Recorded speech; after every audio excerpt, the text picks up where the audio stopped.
Welcome to Spinning Back Clique, where each week here at MMA Junkie, we take a spin through the biggest headlines in the sport.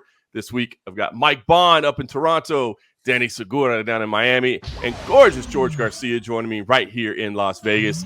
So let's just get started, guys. Triller Fight Club held center stage on Saturday night. And in the main event, we saw Vitor Belfort score a first-round TKO of a 58-year-old Evander Holyfield. Now, obviously, Holyfield was not the originally intended opponent here for Belfort, but the fight did take place. So what do you think, guys? Was this a bridge too far in this era of novelty boxing events? I mean, what lessons can we take out of this matchup? Let's put 4 minutes on the clock.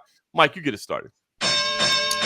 What lessons? I don't really know if there is too many lessons. I mean, it's another circus. Combat sports has been like this for a very long time.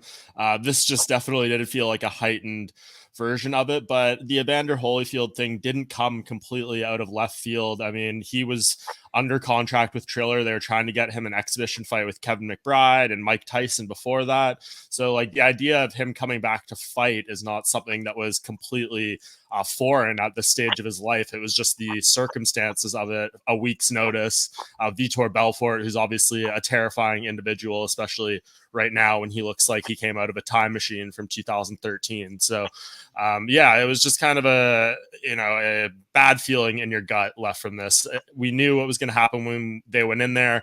I'm thankful Evander Holyfield was able to leave the ring under his own power and not on a stretcher. He was good enough to do like a post-fight interview. So there's little things here I think that, I guess are positive coming out of a really negative situation, but it was a crapshoot. Crapshoot might be the way to describe it. Danny, you had a front row seat for all this chaos. What did you take out of this? I mean, was this a fight that just shouldn't have been put together, or how do we now know where the boundary is? What did you take out of all this? Yeah, this was a very low point in combat sports. Evander shouldn't have been in there. I think maybe we could have been okay with the idea of a Tyson fight, maybe with headgear. Obviously, Tyson close to his age, but like Mike said, Vitor is like 14 years younger, and yet he's 44 years old, and he's looking amazing right now. Also, short notice, everything just pointed out that he shouldn't have been in the ring with Vitor, and I think obviously the performance and the result kind of proved that. This is a low point, man. It was tough. During the fight week, I got to interview Evander a couple of times, and his speech is a little slurred, if I'm being 100% honest. Yet obviously he looks in great shape physically, but we know that he's been in a lot of wars throughout his career. He's 58. He shouldn't have been fighting Vitor, not on short notice, not against Vitor, and it was just kind of a bad circumstance. Like nothing good was about that matchup. I think the result, we avoided disaster, but all in all, stop this. We don't need this. I think there's a place for legends fights, but that has an expiration date, and I think Evander's was far too expired. So I don't want to see it again, and hopefully we don't. He made a good payday, and hopefully we don't see him back in the ring, because even against Tyson, from what I saw, I just don't want to see it, and I don't want to partake in it. So hopefully that's that, and that's the last of Evander Holyfield. Yeah, we'll see. As you mentioned, he mentioned wanting to fight again. So I'm kind of with you. I don't necessarily really want to see that. George, you like a good freak show from time to time, but this thing didn't end up very competitive. So what did you take out of all this? Was this too far? Well, John, two words that you talked about: novelty. It just seems like we're learning on the job, and it's at the risk of people's health, their lives possibly. Danny worded it perfectly. It felt like we avoided disaster. You felt dirty after that whole event, not the whole event, excuse me, the main event especially. What are we doing here? And why is it that one state, and not just California in this instance, but when we've talked about other fights, why is it that some states have the type of commissions that can recognize, the potential hazards, and other states can't? Like, we got to get together with this, that really, really could have been bad. And then the other word is boundary. It seems like, especially now, now that I've watched sports for many years, into your 40s, that does seem doable. We've seen it in football with Tom Brady. We've seen it with George Foreman a couple decades ago in boxing. Randy Couture. 50, though, that's a boundary where I don't want to see too many athletes compete. Mike Tyson actually looked pretty good. I wouldn't mind if he did it again, but there's a few others where we really have to take a hard look, guys.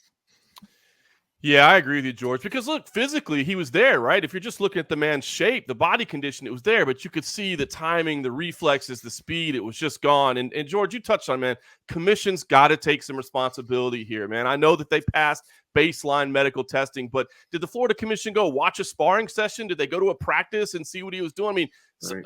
somebody at that age, there should have been more, more into the licensing process. So I think it's crazy the commentary team as well, not to jump in, but are like, credit to Triller for pulling off this event and getting it, not the Donald Trump commentary team, but the original one, like for doing this amazing thing and moving it on 1 week's notice. This has never been done before. Like, this isn't a positive thing, guys. You are commission shopping. This isn't something to be praised. This is something to be criticized. So that really, really bothered me when they said that time and time again on the broadcast. It's a joke, not something to be praised. Yeah, Mike, that's a fantastic point. But if you ever interrupt me again, I'm cutting your microphone. I'm just letting you know now. I'm sorry. Yeah. Yes. Anderson Silva also knocked out Tito Ortiz at Triller Fight Club. And the Spider seems to be really enjoying a successful run at boxing. After his win, the calls for Jake Paul immediately came forward. But Vitor Belfort also wants to fight Paul as well. And we heard Triller throwing up that insane amount, $30 million, winner take all. So, guys, what is the right fight to make here? Is it Jake Paul versus Vitor Belfort? Is it Jake Paul versus Anderson Silva? Is there something else I'm missing? Why do we have to keep talking about Jake Paul every week? What's the fight to make here? Danny, 4 minutes on the clock. Get us started. You guys might actually think I'm crazy, but I'm going to go with Belfort here. I think both fights should happen, but first, the next step should be Vitor, and here's why. Anderson is clearly having a super successful run in boxing. He's absolutely killing it, and I don't think that's going to fade away quick. I think he's going to stick around and do quite well. So I think that should be the ultimate fight, the thing that we build up to, right? Clearly, Jake Paul is a good boxer, a decent boxer, right? If we kind of bend the curve a little bit, but he's young. He's only like 24. He's getting better. He's still learning.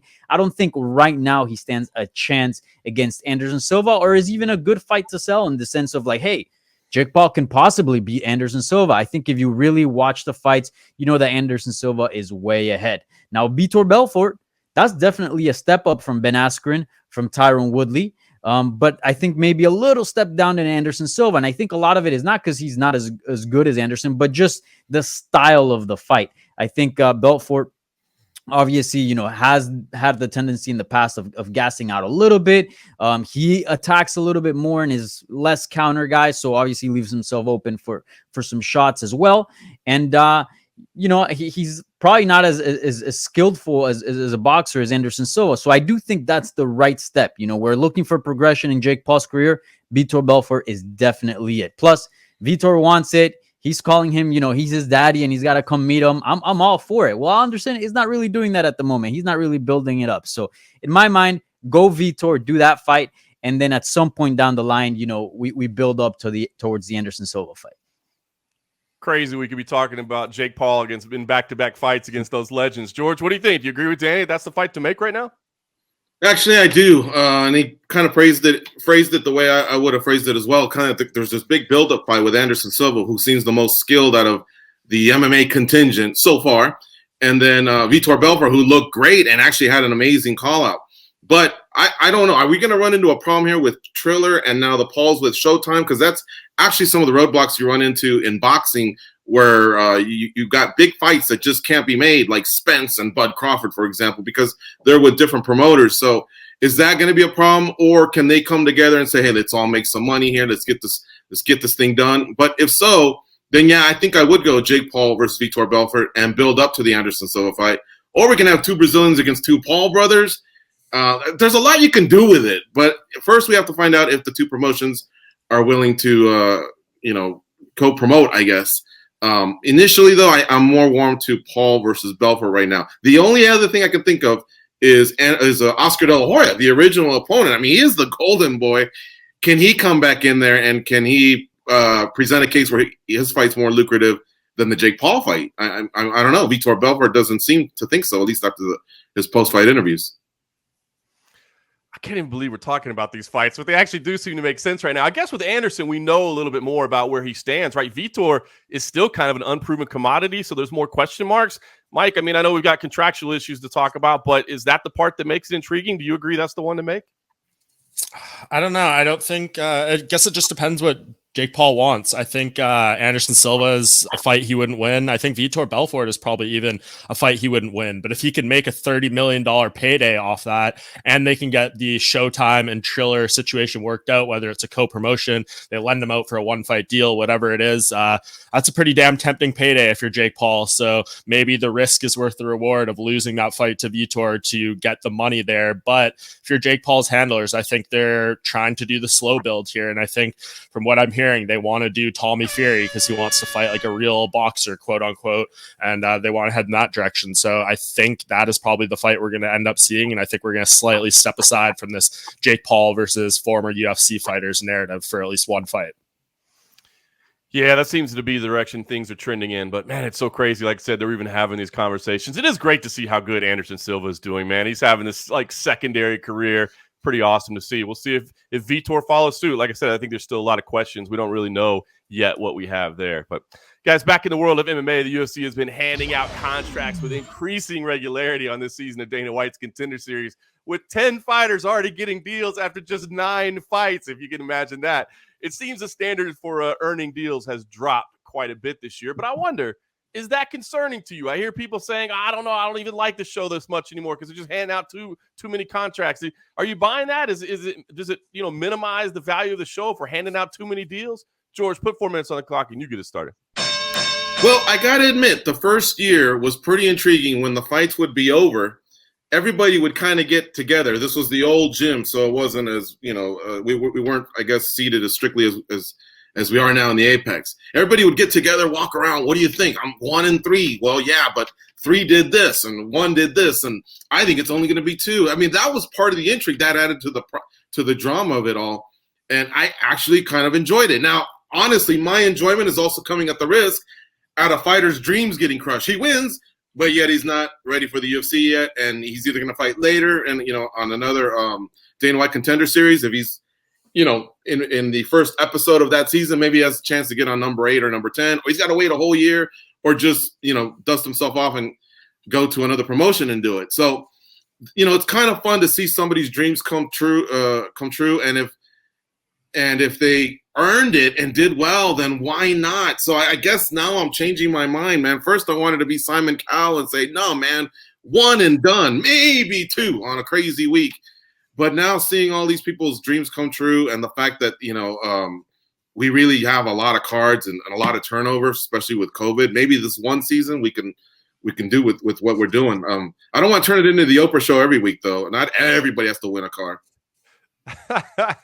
Yeah, it's funny, man. It's like you said, the COVID era, they need bodies on the roster. That's just the reality of the situation that we're in. But Mike, what do you think? I mean, it used to be that Dana White's Contender Series was the show, and now I feel like people are actually criticizing a little bit because of this. Is this a bad thing for the show? Yeah, I think for the show as a whole, probably, yeah. For better or worse, that's what it was. Like someone like, Brendan Loughnane can have a great performance. And that guy, obviously, from what we saw him doing in PFL, is a UFC caliber fighter and should be there. But it was like, these little arbitrary reasons Dana would give for not giving out a contract or giving out a contract. And even if you hated that and thought it was ridiculous, that was the show. And that's what made it interesting and compelling. Was Dana going to do this? Was he going to do that? How does he feel about these certain things? And now that's basically just gone out the window. It's like you win, you're in, more or less. So that takes away some of the appeal to me. Obviously, like you said, I think it's pretty evident the reason why COVID era, so many fight cards, they need bodies right now. This talent is coming on, entry level money for the UFC. So it's a good bargain for them. I'm going to hold out judgment for this season just to see how this plays out. Hopefully by the time next summer rolls around, we will be past this, back to like a more normal UFC event schedule where they're doing shows on different points around the world and things like that. And then we'll see if it's this easy to get a contract. But right now I'm just going to take it with a grain of salt, see what happens. But I think the original kind of approach to it and Dana, doing his decisions in a certain manner was what made it interesting, whether you like that or not. Yeah, it's funny. You don't even have to win to get in this season, right? We saw that for the first time. So, Danny, what do you think? Is it taken away from your enjoyment of the series, just seeing that basically everybody that wins gets into the UFC?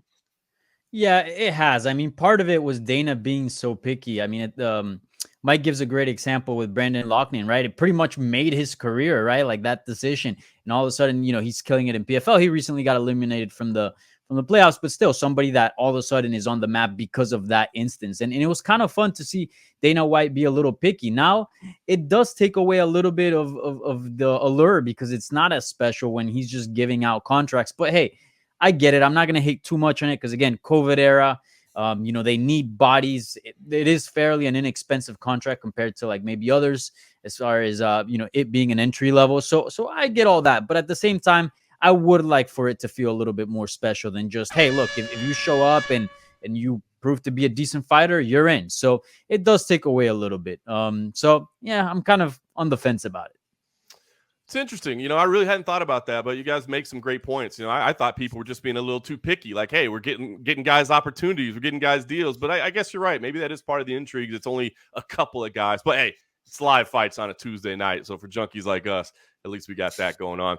Guys, it's a dual event weekend. And on Saturday, both the UFC and Bellator are going head-to-head.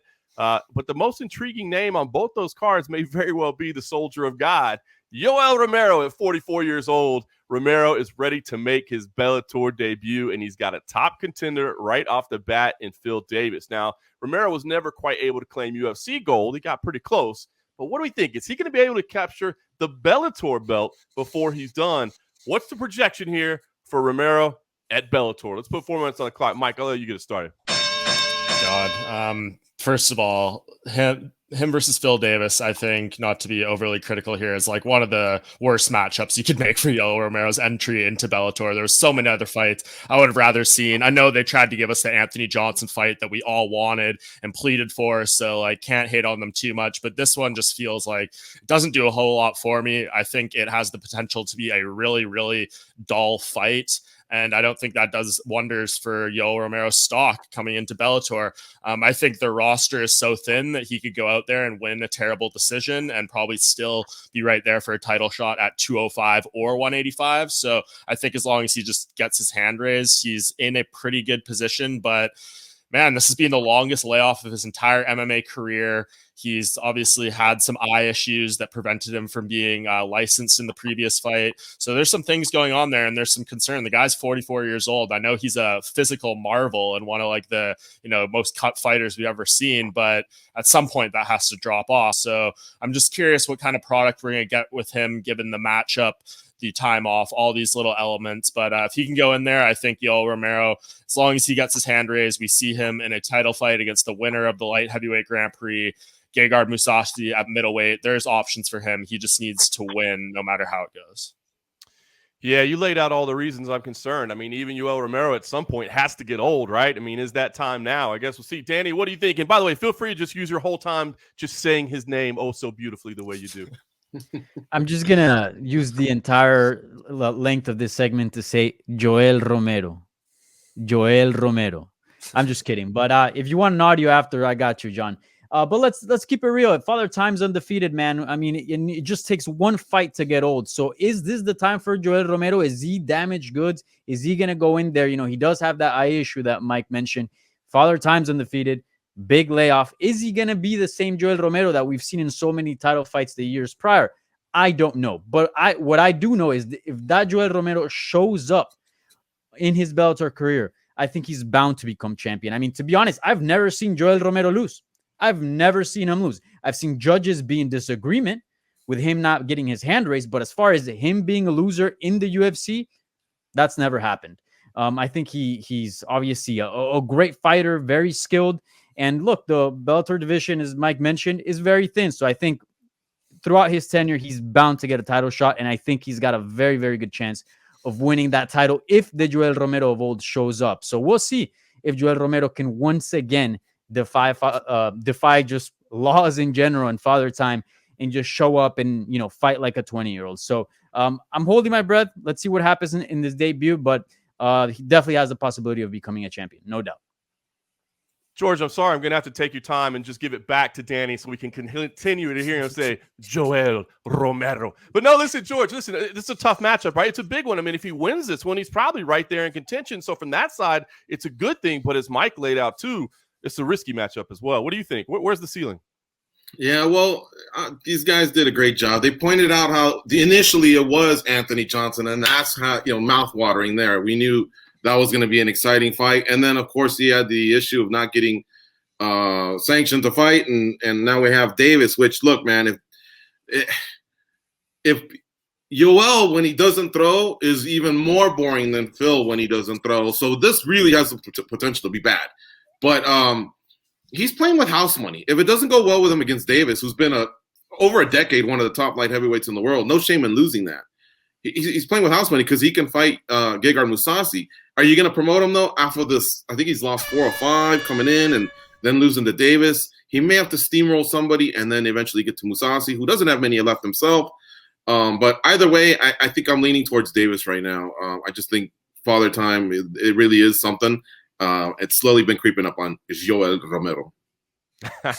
Well done, sir. It's crazy to think, right? We're all excited about this fight, but we're all basically saying it could be really bad also. So it's going to be interesting to see how this thing plays out on Saturday. We guys, also speaking of Bellator, they made a major announcement this week in the signing of Kyoji Horiguchi. Let's go speed round here. I want to find out your interest in Kyoji Horiguchi coming to Bellator on a more full-time basis. Do you love it? Do you hate it? Are you simply lukewarm about the chances? Lay it out. Where's your excitement level on this? Danny, we'll put 2 minutes on the clock. Get it started. This is so awesome. I absolutely love it. Can we talk about Bellator's 135-pound division? I feel like at some point, right, Coker and the media, we're all talking about a 205 division possibly competing with the UFC's. But let's switch that over and let's go down to 135. I want to see Scott Coker get behind the bantamweights because what a division. I mean, we're talking about a Kyoji Horiguchi, a former Bellator champion, former Ryzen champion, joining a division with Rafael Stotts, Sergio Perez, Juan Archuleta, Patchy Mix, Eric Gojito Perez, Magomed Magomedov, and the list goes on. That division is so good over at Bellator. I absolutely love it. Kyoji Horiguchi is a great, great addition, and I'm just here for all the fun, man. It's going to be a fantastic run for Kyoji, and we're going to have great fights. I would say that he had options with the UFC at going to flyweight and also fighting at bantamweight, and with both of them, but I don't have to go through the names there. I mean, both the flyweight and the bantamweight division are stacked in the UFC. He had options. I think he went like 8-1 in the UFC as a flyweight. I felt like for him, he may have felt like there was some unfinished business there, So I was hoping he would do that, to be honest. Luckily, like Danny said, there's a lot of talent in the bantamweight division at Bellator, and we've been pushing for them to have a Grand Prix for a while. I think now's the time to get it started. Yeah, I mean, Horiguchi is one of my favorite fighters to watch, one of the best outside the UFC right now. I would have liked to see him back in the octagon too, but I think Bellator was offering better money from what I heard. And also he still is the Ryzen champion. So he's going to be, from the sounds of it, fighting under that banner once a year in his home country, Japan. So I think this deal just made a little more sense for him right now. Maybe he ends up in the UFC down the road, but Horiguchi is awesome. I think there's some great fights for them. Him versus Sergio Pettis for the belt. He never lost. Is one of the best fights Bellator can make. So hopefully they pull the trigger on that, whether it's in, the opener of the Grand Prix or they try to move towards it. I agree with George. They should do that. And yeah, he's a great addition to the roster. Yeah, great addition to the roster, as you said, Mike. I think it's a great fit, right? This was the thing that made the most sense for Kyoji Horiguchi because he can still fight in Japan and there's other offers on the table. I will admit, though, I was really hoping to see him back in the UFC at some point. I think he got rushed to the title shot, and people don't really realize how great of a fighter he is, and I was hoping to see him back in the UFC at some point. Maybe it could still happen down the line. We'll find out. Guys, lastly this week, Olympic wrestling gold medalist Gable Steveson announced that he is taking his talents to the world of professional wrestling, signing with the WWE rather than pursuing an MMA career. Now, we've debated in the past about what the right path should be for this potential superstar, but now that it's done, let me know. Did he make the right call going to WWE? We'll go speed round again. 2 minutes on the clock. George, get it started. I'm sure that was the best financial option, so you can't hate on that. But look, we're only 3 years away from the next Olympics. I would have loved to see Gable Stevenson be a 2-time Olympic gold medalist, a 2-time NCAA winner as well, because he had the option to go back to his senior year, and it probably would have been lucrative for him because now we have what's called NIL, name, image, and likeness. So a lot of top earners, a lot of top athletes in the collegiate sports can make some money, and so I think that option would have been there. He would have finished his degree, and there still would have been a lot of time. I've seen in pro wrestling, when I have followed it, it seems like you don't hit your success until you're older and you've carved out more of a personality. So I don't know. I would have preferred to actually go back to college and then try for second gold.